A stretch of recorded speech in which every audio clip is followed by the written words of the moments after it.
Bienvenidas, bienvenidos. Estamos en Desde Marpla, en Un Gallo para Esculapio. Hoy con Facundo Villalba, referente del Movimiento Evita y también delegado en ATE. ¿Cómo estás, Facundo? Bien, muy bien, muy bien, muy bien. Gracias por la invitación. No, gracias a vos por tomarte el tiempo para venir. Bueno, vamos arrancando. Contame un poco cómo ves la situación del país en este contexto en el gobierno de Milei. No, muy complicada.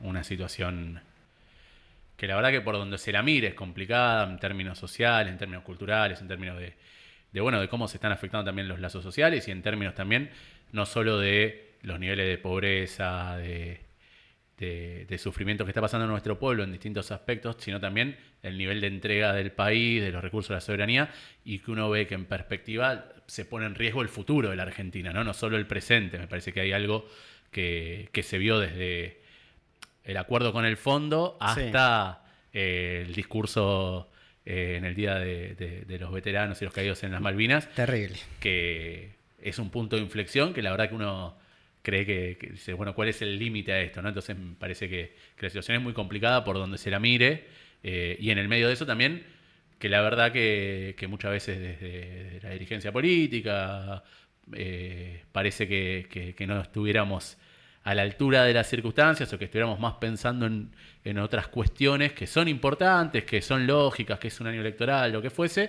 pero que no tiene que ver con lo que está en juego y con lo que nos dicen nuestros compañeros, nuestras compañeras. Nada, en nuestro caso, en el Movimiento Evita, obviamente, con una inserción territorial muy grande, pero también los compañeros, compañeras que construyen en la universidad, que construyen en distintos ámbitos, les pasa lo mismo con sus compañeros y compañeras de laburo, con los estudiantes, ¿no? Donde pareciera que hay una discusión en la sociedad que empieza a ver los límites de este modelo y una dirigencia que no termina de dar respuesta ni al golpe que fue el triunfo de Milei, ni a lo que fueron estos 2 primeros años, ¿no? de gobierno. Bueno, en ese contexto que vos marcás, ¿cómo ves el rol que vienen jugando la CTA y la CGT y los sindicatos en general?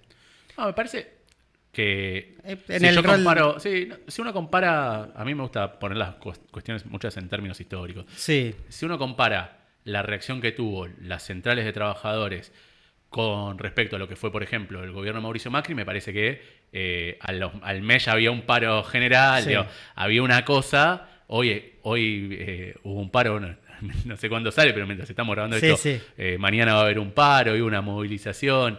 Digo, me parece que hay un nivel de respuesta. Creo que las centrales, como los partidos, como las iglesias, como las cámaras empresariales, tenemos una crisis de representación, que hay que discutir esa crisis de representación, no solamente si un dirigente o una dirigente tiene más ganas de enfrentar al gobierno, sino también si en esas estructuras seguimos expresando, en este caso, el conjunto de la clase trabajadora, pero me parece que está en crisis, o que lo que se vio con la victoria de Javier Milei, el gobierno de la Libertad Avanza, es que en general las representaciones están en crisis. Si uno ve en la previa al balotaje, uno ve, no sé, los clubes, la AFA, las iglesias mayoritariamente bancando, llamando a votar a Massa, o por lo menos diciendo que había que votar en contra de Milei, el conjunto de los gremios, bueno, las organizaciones sociales, que también somos parte de esta crisis, casi los rectores de las universidades, las federaciones estudiantiles, casi toda la institucionalidad, hasta la Unión Industrial Argentina, digo, ¿no? Casi toda la institucionalidad, la sociedad rural, diciendo no hay que votar a este tipo, y la gente fue y votó.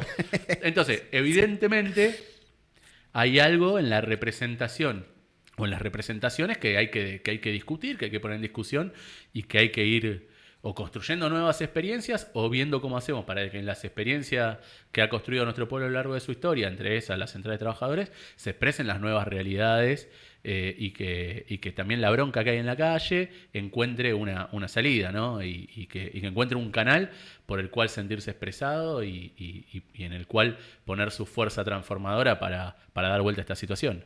Bien, bueno, yendo al contexto político, están las elecciones en Capital Federal.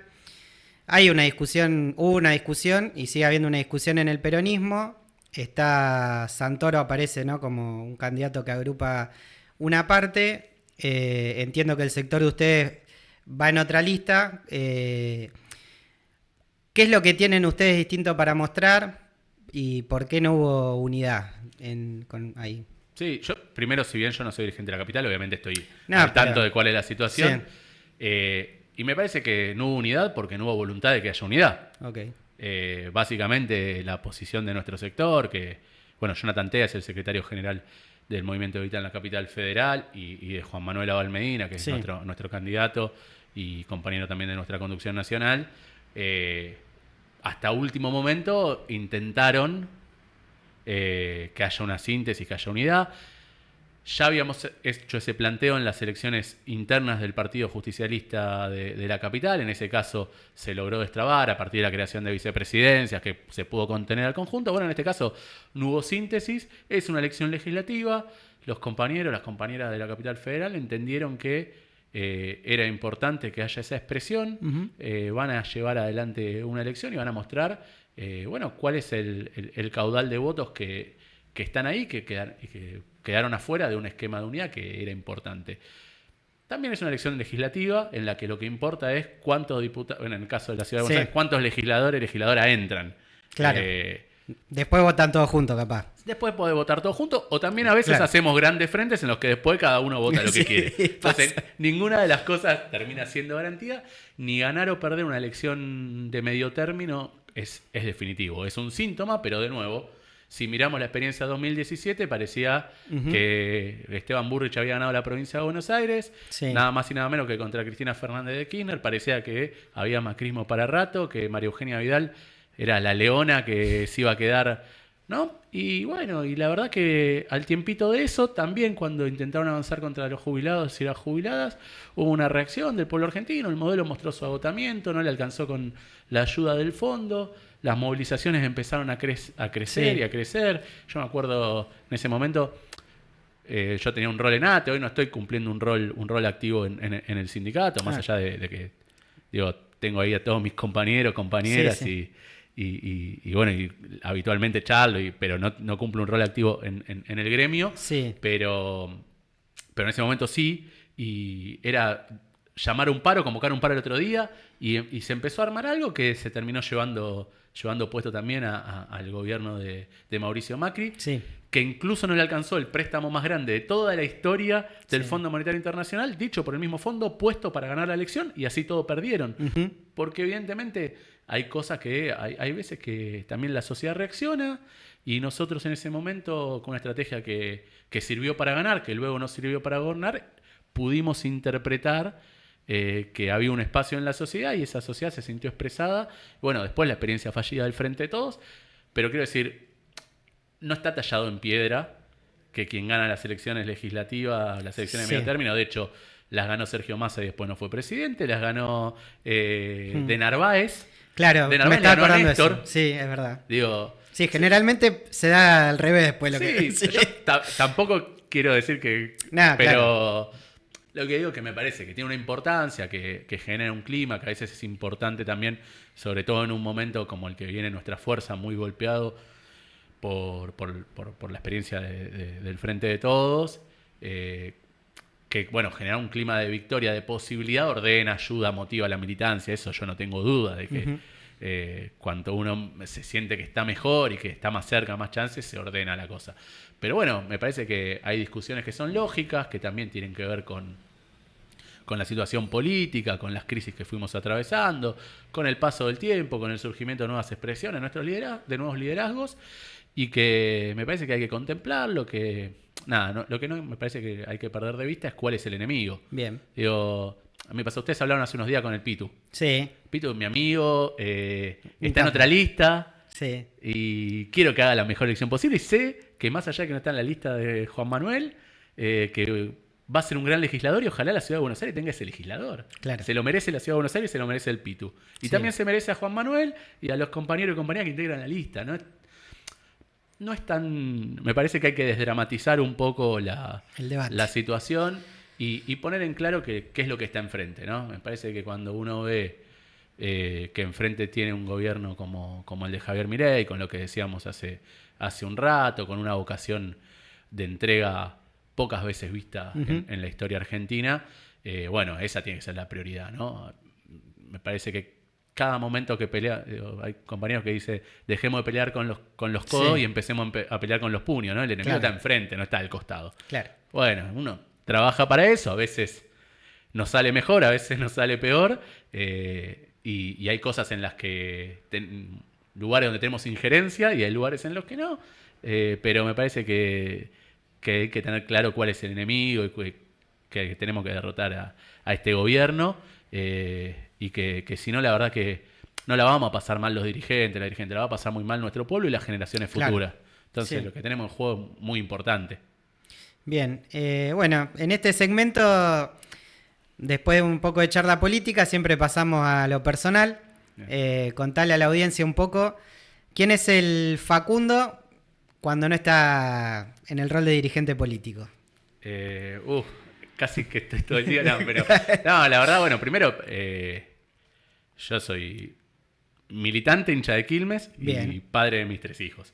Me parece que eso es lo que ordena mi vida. Okay. Lo que ordena mi vida es mi familia, mis amigos, y el club, no solo por el fanatismo, sino porque el club es, después de mi casa, seguramente el lugar en el que más horas de mi vida pasé, donde construí la mayoría de mis relaciones personales, mis amigos, el lugar donde pasé los mejores momentos de mi vida y donde en los peores momentos también me refugié. Entonces eso para mí es muy significativo, es muy importante en mi vida, es constitutivo de mi ser. Estoy seguro que si no hubiera sido por el club, no sería quien soy, digamos, ¿no? En términos generales.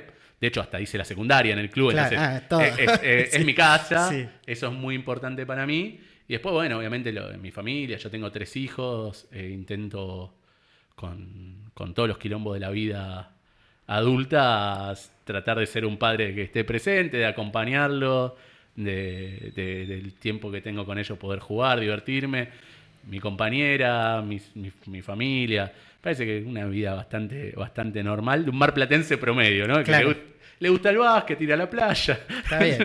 Un marplatense promedio. ¿Música?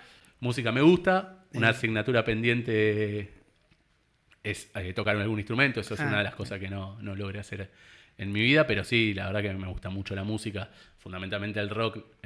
Bien. Siempre, digo, fue una cosa bastante básica, ¿no? También no creo que no sorprenda a nadie, pero La Renga sería la banda de cabecera de mi vida. Bien. También eso ordena mucho, puede ser como los viajes a ver a La Renga. Los banquetes. Sí, este sábado toca La Renga en La Plata. Mirá. Y bueno, no voy a poder ir porque tengo un plenario ahí de la organización, pero bueno, Sí. a veces se cruzan las fechas. Sí, pasa. Pero bueno, también eso, con mis amigos, con mi familia, con No, mi compañera vamos mucho sí. a ver recitales. Es digamos. Un espacio que comparten en pareja también, digamos. Sí, y con también cada uno por su lado. Yo viajo bastante con mis amigos a ver bandas. Nos gusta. Y bueno, ya que nombraste los clubes, ¿cómo ves este avance que está tratando de hacer el gobierno? Que empezó un poco en estudiantes, con Foster Gillett, pero que parece una intencionalidad la de ir contra los clubes como asociaciones civiles. No, a mí me parece terrible. Me parece que es... No solo digo, hay 2 aspectos, ¿no? Una cuestión del aspecto económico, me parece que es uno de los lugares donde el extractivismo y el mercado, si bien obviamente en los clubes hay un negocio, la formación de jugadores es un negocio, tiene que ser rentable, los deportes profesionales, pero me parece que los clubes es uno de esos lugares donde la comunidad todavía se siente parte, ¿no? Y de esas cuestiones que probablemente tu abuelo, tu abuela, tu viejo, tu vieja, vos, tus hijos son del mismo club. Sí. Cuestiones identitarias de nuestro pueblo y de las cosas en las que uno pone mucho sin esperar nada a cambio, ¿no? Y que claro. eso me parece que es contraintuitivo en esta sociedad en la que vivimos, ¿no? Esta idea de, bueno, yo pago la cuota social y capaz que no hago ningún deporte.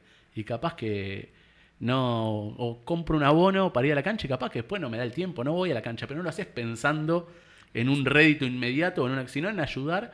Y en esto, ¿no? Pensar en Mar del Plata ya hay varios clubes que han superado los 100 años. Sí. ¿Cuántas instituciones conocemos que hayan superado 100 años? ¿No? Más allá de los gremios, algunos están cumpliendo 100 años claro. ahora, sobre todo los fundados por el anarcosindicalismo, las primeras experiencias. Sí. Pero me parece que ahí hay algo muy constitutivo en nuestra sociedad, ¿no? Pensá, es una ciudad. Mar del Plata tiene 151 años Sí. y hay clubes que tienen 104, 105 años, ¿no? Es muy potente, muy pesado, y me parece que también defenderlos es parte de defender nuestra identidad y de defender un lugar donde hay otros valores que no son los del mercado.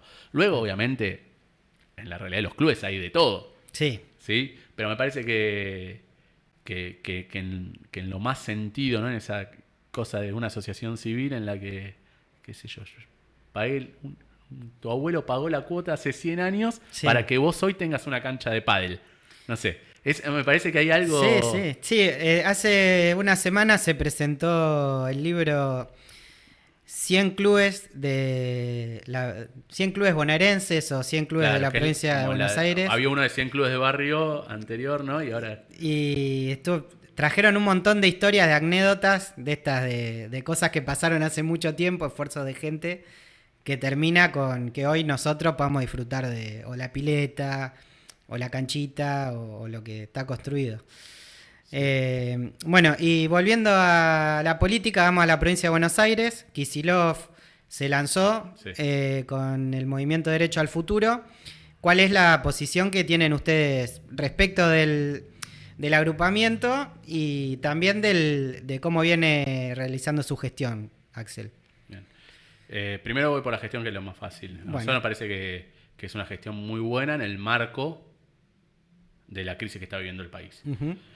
Creo que eso no hay que dejar de decirlo, porque también nosotros no militamos un provincialismo, nosotros militamos un proyecto de nación. Entonces, uno puede ser un gran intendente, puede ser un gran gobernador, un gran gestor, pero si el proyecto de país hace que la gente viva cada vez más pobre, para la gente no va a ser un gran gobernador. O sea, la experiencia vital de cada una de las personas que sufre es difícil después decirle, ¿no? Y luego, también en el marco a partir de este gobierno, de que claramente Javier Milei ha elegido recortar los fondos de la provincia y está haciendo una gestión con mucha presencia territorial, muy importante, donde se siguen inaugurando escuelas, construyendo casas, sin los fondos del Estado Nacional, con el Estado Nacional en contra. Entonces me parece que es una gestión muy valiosa y que hay que cuidarla y hay que defenderla. Eso por un lado. Por el lado del posicionamiento político, nosotros en nuestra organización tenemos un debate, es público. Uh-huh. Yo no creo que está bien, que es lógico. En principio nosotros creemos que al gobernador hay que bancarlo, que hay que bancar esa experiencia política, porque aparte es un gobernador que fue elegido por los votos de la gente, que hizo una gran elección, que está en un segundo mandato, que tiene también derecho, como tenemos todos derecho a construir nuestros espacios políticos. Que luego eso se traduce en determinadas decisiones, que también, como te decía con respecto a lo de Capital, son decisiones que hay que ponerlas en el marco de una discusión electoral, condicionada también por también corrimiento de una regla no escrita de la democracia, que es que en años electorales no se cambiaban las condiciones y que el gobierno de Javier Milei las cambió en el año electoral. Entonces entramos en un año electoral a jugar con unas reglas del juego que no estaban previstas. Eso obviamente puso en crisis al sistema político. Nosotros creíamos que las PASO son ordenadoras en ese sentido, de los espacios, que son una herramienta que hay que defender. Bueno, hoy las PASO no están para los cargos selectivos nacionales y eso obliga a reacomodar todo el tablero. Pero bueno, el gobernador tomó una decisión esta semana. Me parece que eso es importante. Primero me parece lo que es importante es salir de esa discusión. Es una discusión que no le importa a nadie. Salimos de la política, de los que entramos a la política online o a letra P, y es una discusión que no le importa a nadie. Y nosotros creemos que hay que trabajar por la unidad, que hasta el último día del cierre de las listas, de la presentación de los frentes, lo que fuera, vamos a trabajar porque haya unidad, porque nos parece que si no hay unidad, lo que le espera a nuestro pueblo es muy difícil. Y de nuevo, no es lo que le pase a los dirigentes. La verdad, bueno, los que hacemos política elegimos esto, pero cuando elegimos esto asumimos una responsabilidad con nuestros vecinos, con nuestras vecinas, y me parece que desde ahí tenemos que tomar las decisiones, las actitudes. Nosotros vamos a trabajar porque haya unidad, porque es lo que creemos que es la demanda de la sociedad. ¿Una unidad sin condicionamiento? No, una unidad discutida con un programa, porque también un rejunte evidentemente no ayudó. Y si no hay unidad, hay que desdramatizarlo. Claro. De nuevo, si no hay unidad, bueno, se verá y después tenemos 2 años más para construir el frente que nos permita ganarle a Milei. Yo la verdad creo que hay que sacarle dramatismo, sobre todo porque creo que hay actitudes irresponsables de los dirigentes, y eso de todos lados, Sí. de ponerle dramatismo a una situación y de transmitir eso en la militancia, ¿no? Y a mí me parece que hay vínculos, hay lazos, hay relaciones de confianza que se construyen a lo largo de la militancia en los distintos territorios, entre militantes de distintas fuerzas, que a veces, digo, a mí Axel no me pregunta lo que tiene que hacer, ni Cristina me pregunta lo que tiene que hacer. Bueno, harán lo que tienen que resolver, nosotros damos nuestra opinión, en los lugares donde tenemos que intervenir, intervenimos, pero el compañero o la compañera con la que yo transité hasta ayer un camino no puede ser mi enemigo hoy. Claro. Sí, eso no hay que perder la vista. Entonces, y probablemente sea la decisión que se tome, termine como termine este proceso, de nuevo, nosotros vamos a trabajar para la unidad, pero termine como termine este proceso, pasarán las elecciones y en diciembre nos estaremos juntando de nuevo para ver qué hay que hacer para adelante. Entonces, a mí me parece que desdramatizar la discusión electoral es clave, porque también creo que es clave dejar de pensar la política, nuestra intervención política, con la centralidad en la discusión electoral. Yo soy peronista porque me siento parte de un movimiento y en el cual hay tipos importantísimos de la historia de nuestro movimiento que jamás fueron concejales ni diputados, ni... No, capaz que fueron secretarios generales de un gremio, delegado de base de un gremio. Sí, es cierto. Qué sé yo, lo nombrábamos hoy a Juan Manuel Abal Medina. Su padre no tuvo nunca un cargo en el Estado. Claro. Y tiene un pedazo grandote de la historia. Sí.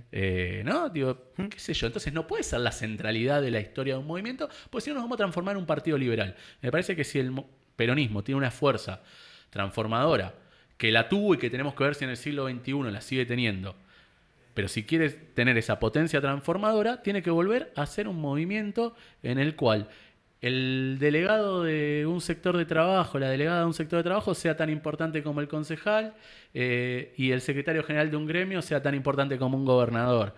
Porque me parece que ahí está la potencia transformadora, porque además nosotros vamos a ganar y vamos a perder elecciones. Sí. Es la lógica. Y cuando no pudieran ganarnos, nos hicieron golpes militares. Sí. Entonces, pero a veces tenés el Estado y a veces no lo tenés. Lo que permite sobrevivir es si hay comunidad organizada. Me parece que eso es lo que perdimos de vista en un proceso de liberalización de la política. Donde entonces todos nos matamos por salir en una foto. Bueno, qué sé yo.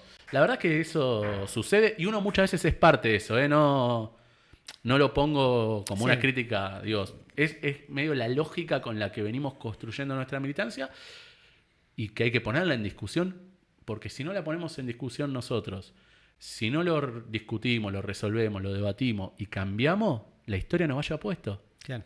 Yo, viste, eso de enojarse después, están los que se enojan, no, la gente nos dio la espalda. No, hermano. Claro. Nosotros somos dirigentes. Algo están diciendo. ¿Viste? Porque después es fácil enojarse, te enojas, no.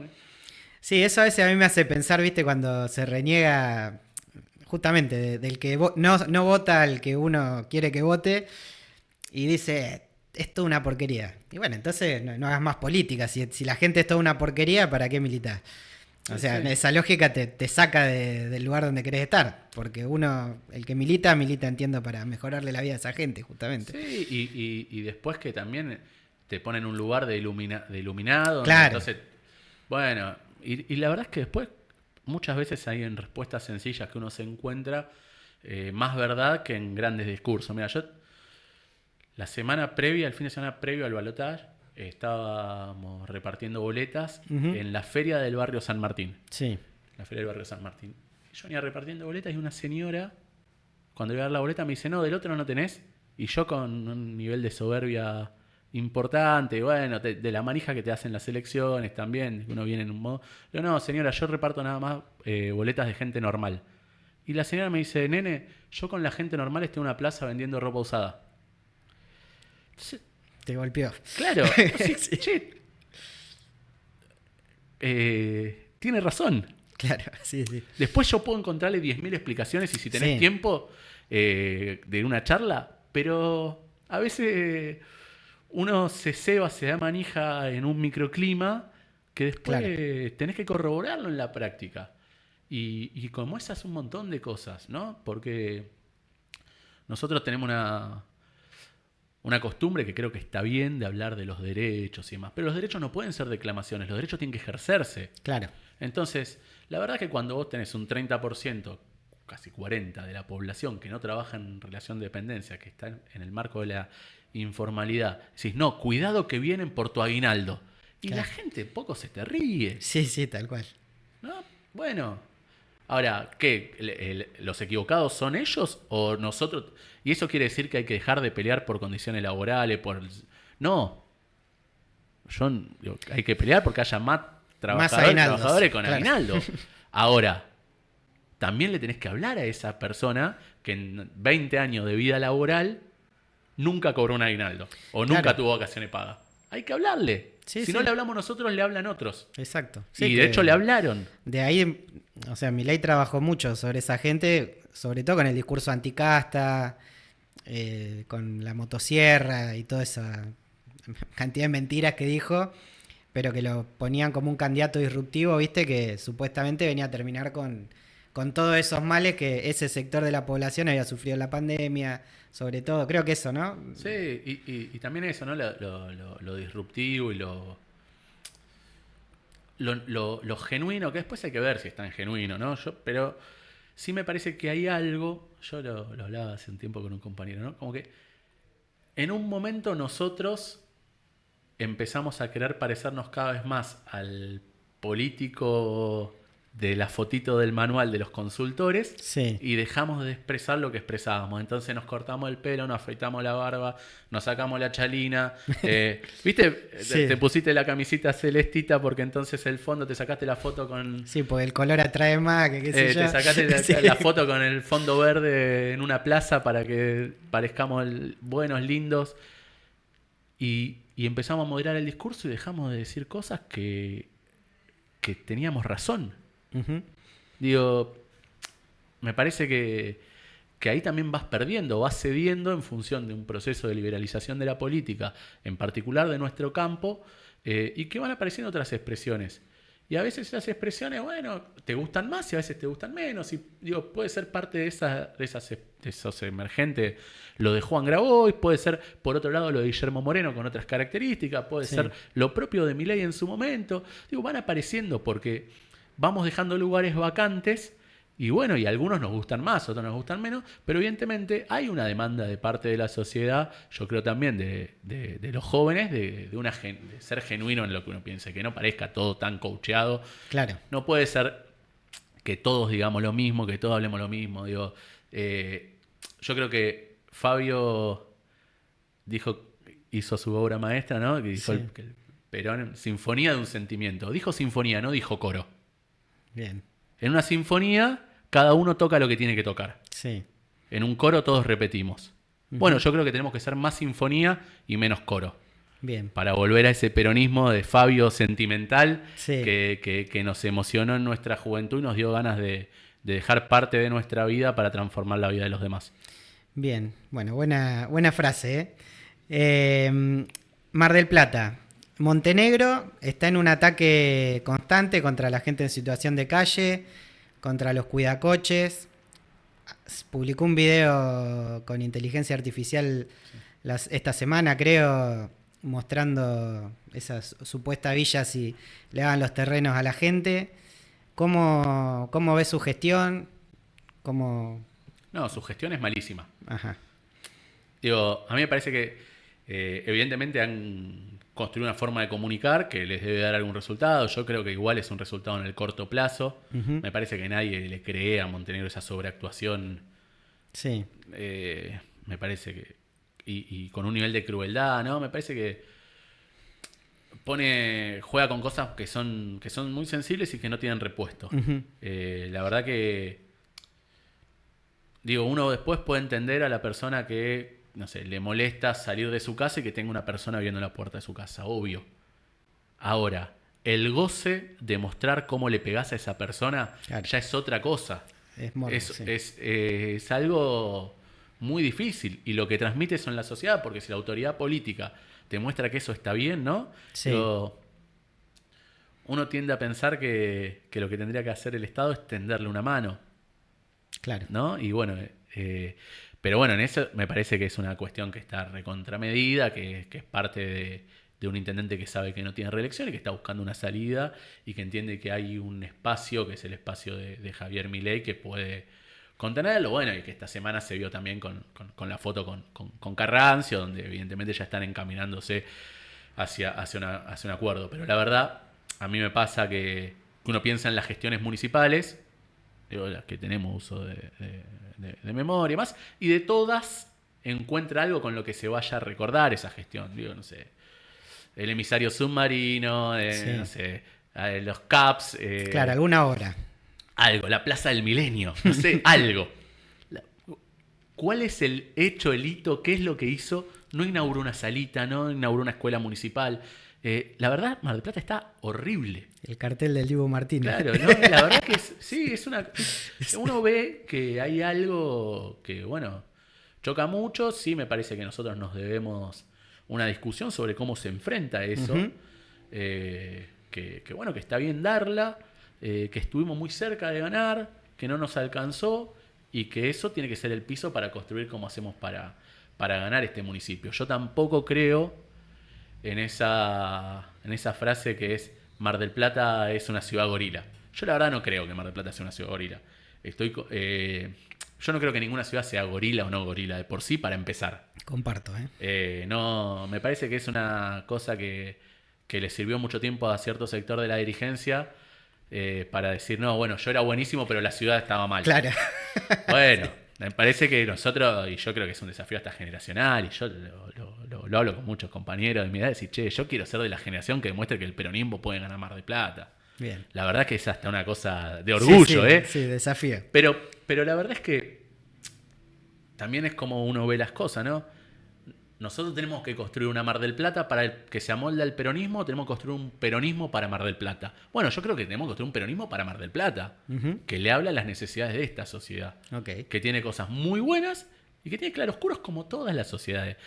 Pero se puede, y hay que trabajar para que eso suceda, y creo que en el 2027 Sí. tenemos una oportunidad, vamos a tener una oportunidad, sobre todo porque me parece que la alianza de Montenegro con los radicales y ese esquema va a entrar en crisis. Entiendo que debería entrar en crisis, porque Montenegro se va, hay que ver cuál es su reelección. Pero va a depender de lo que nosotros podamos construir, de lo que nosotros mostramos enfrente. Y también me parece de que muchos, incluso cuando parezca piantaboto, incluso cuando parezca que en el focus group no les da o que en las redes sociales nos putean más, nos putean menos, digamos lo que pensamos y sigamos sosteniendo algunas banderas. De nuevo, Ok. no es un coro, es una sinfonía. Tal vez hay compañeros, compañeras que no tienen que hacerlo, pero aquellos que tenemos una representación que emerge desde los movimientos populares, de los sectores trabajadores, no nos podemos quedar callados ante determinadas cosas. Por más que eso implique perder 10 votos en una elección. Ujú.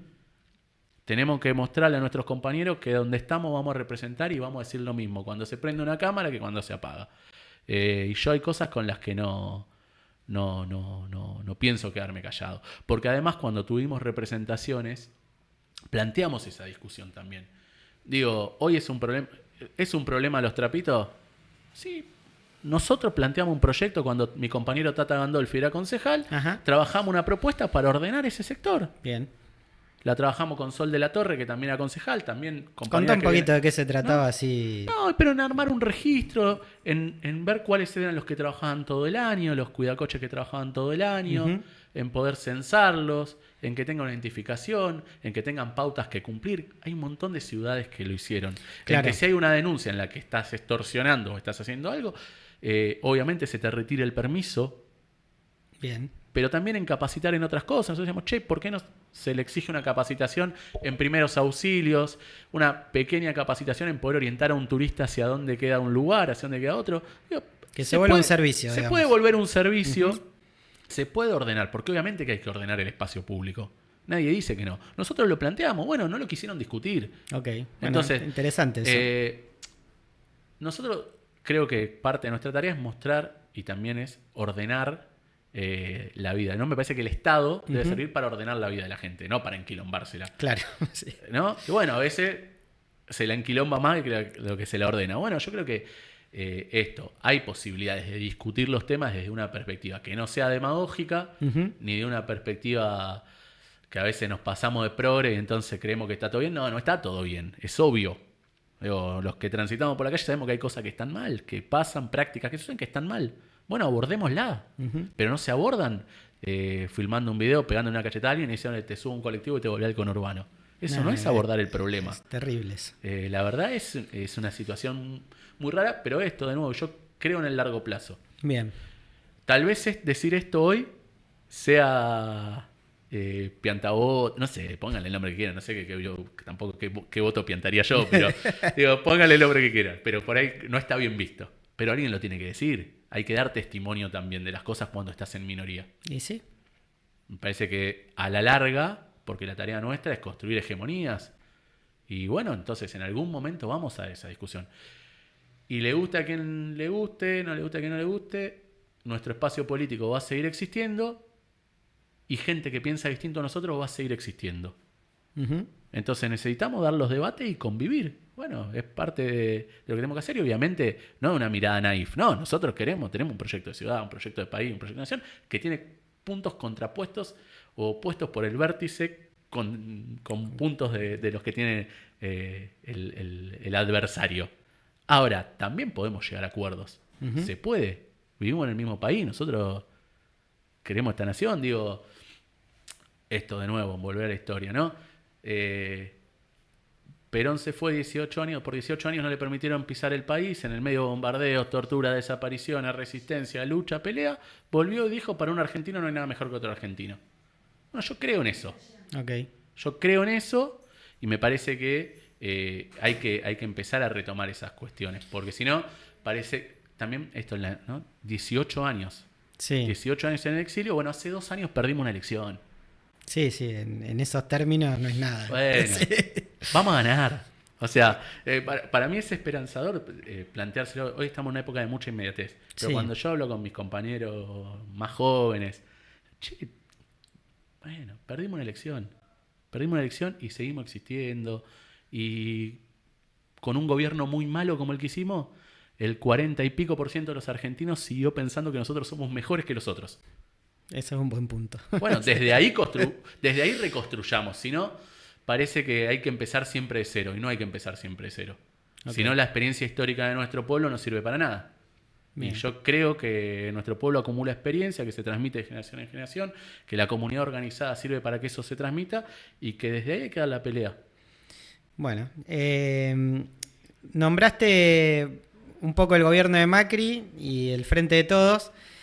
Al movimiento Evita se lo ha cuestionado durante esos 2 periodos, tanto desde la izquierda como desde sectores del peronismo. Sí. ¿Ustedes qué balance hacen de esas experiencias durante ese periodo? No, bueno, primero la experiencia de la resistencia al gobierno de Mauricio Macri, hay que ver si en términos teóricos fue una resistencia, pero bueno, sí. Me parece que fue buena en el sentido de que pudimos construir o terminar de consolidar la CETEP y la UTEP como nucleamiento de una serie de fuerzas de los movimientos sociales que estaban dispersas, y me parece que eso permitió también luego aportar a la construcción del Frente de Todos. Digo, lo mismo, ¿no? Juan hasta ese momento era opositor y la corriente clasista y combativa lo mismo, y Barrios de Pie estaba en otra experiencia. Bueno, nos permitió en un momento de repliegue reagrupar a buena parte, a un sector importante del campo popular y plantear algunas discusiones.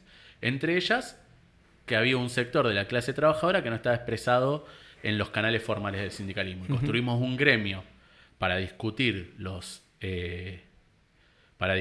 intereses, las demandas de ese sector, que hoy, 6, 8 años después, termina con un congreso que termina en la sede de la CGT, con un reconocimiento por parte de todo el sindicalismo de que ese sector existe.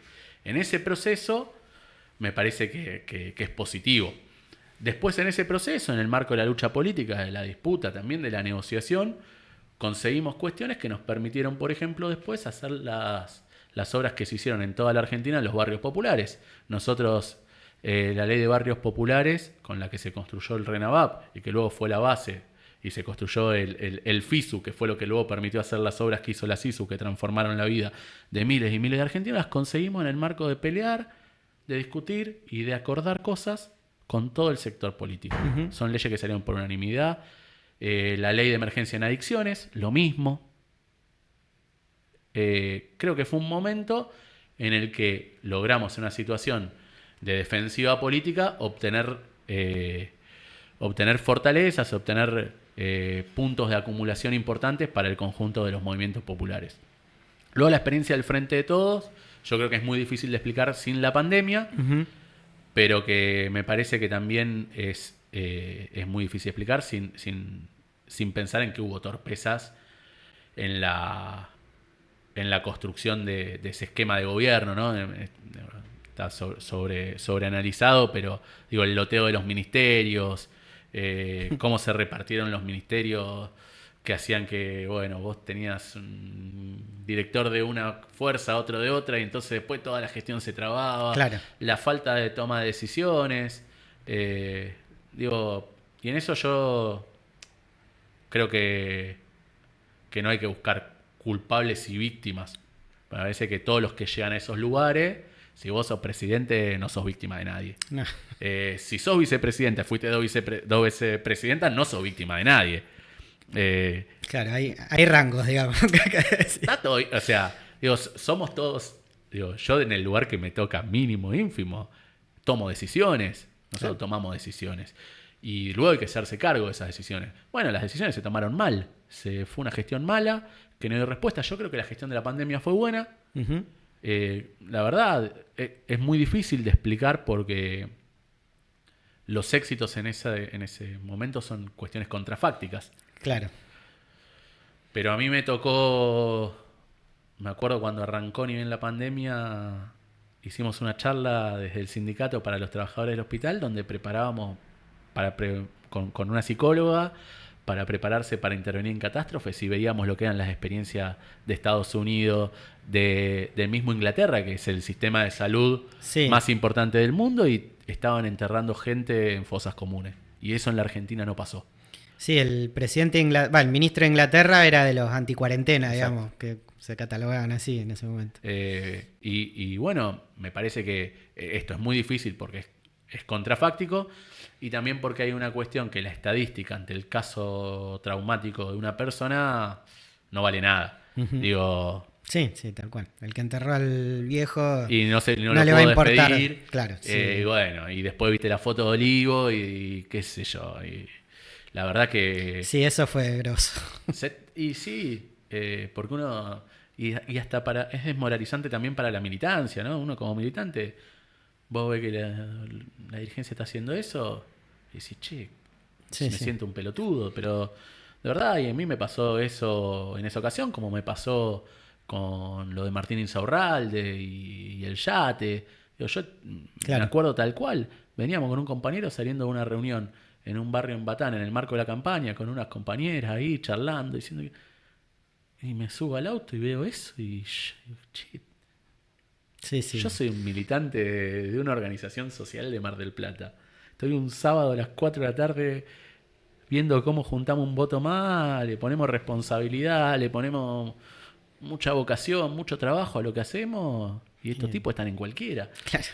Y es un problema eso, porque cuando eso desmoraliza, desmotiva a la militancia, después, bueno, es difícil. Sí, es donde después empezás por ahí a perder esto de por abajo. Claro, me parece que, bueno, eso es y de esas tuvimos un montón. Y bueno, me parece que esa experiencia fue muy frustrante, que evidentemente ayudó. También está sobreanalizado, pero esto no, el fracaso del gobierno de Macri, el fracaso Sí. del gobierno de Alberto. Claro, bueno, como las dos grandes coaliciones de centro, de si querés. centro. Centro-derecha. Sí, centro-izquierda, sí. uno pensaba que el sistema político se iba a acomodar en términos generales, también en Europa, en distintos lugares, ¿no?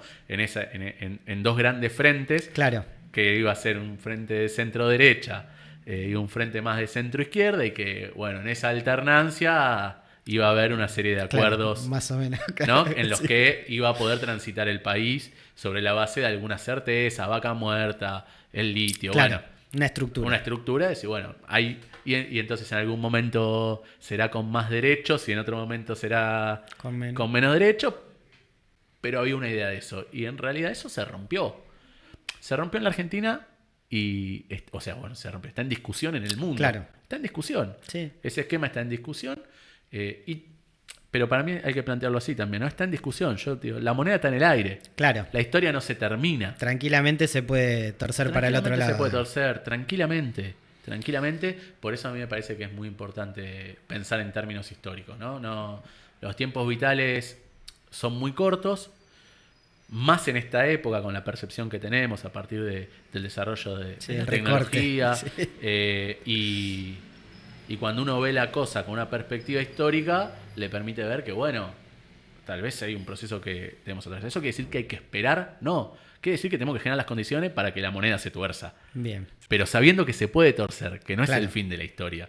Si no, la verdad que es muy difícil. Si no, cuando se cayó el muro, el fin de la historia, no fue nada el fin de la historia. No. Ni cuando ganamos, algunas, las victorias son definitivas y son, como dijimos nosotros también como generación, son irreversibles, dijimos nosotros. No, bueno, evidentemente fue reversible. Claro. O sea, ni cuando ganamos es irreversible, ni cuando perdemos es irremontable. Me parece que... Porque yo creo que para la militancia está mal el exitismo y está mal el derrotismo. Los dos extremos están mal. Me parece que hay que poner las cosas en su punto justo. A veces acertamos y a veces le pifiamos. Bien, bueno, está bueno también ser autocrítico, porque a veces en la política también pasa esto de que todos siempre tienen razón, ¿viste? Nadie hace autocrítica de nada, entonces también está bueno cuando se hace la cosa bien decirlo y cuando no, también. Pero decirlo porque, ¿sabes? En un momento era... Ahora creo que ya pasó un poco porque me parece que también la precipitación de la crisis del gobierno de Javier Milei nos obliga a ponernos en otro rol. Pero... En un momento estaba la autocrítica de moda y yo decía, no nos demos más con el látigo. Porque, viste, era como... Sí. Por mi culpa, por mi gran culpa. Bueno, salgamos para adelante. Porque el partido sigue. Viste, bueno, me equivoqué. Listo, sacá del medio y seguimos jugando. Yo estoy para eso. Bueno, y para ir cerrando, a todos los entrevistados les doy un minuto final como para que... Le digan a la audiencia por qué sumarse a tu espacio político. Te dejo que lo pienses. Sí. Yo aprovecho para pasar el chivo. Suscríbanse al canal Un Gallo para Esculapio. Somos un medio independiente, así que con el like, con la suscripción y si quieren con su aporte, que pueden mandar a ungallo.mdp, nos ayudan a que esto siga creciendo. Así que bueno, te dejo. Contanos por qué sumarse al movimiento Evita. Bueno, yo creo que es un espacio que por lo menos se plantea un montón de discusiones y se plantea reflexionar desde una práctica concreta.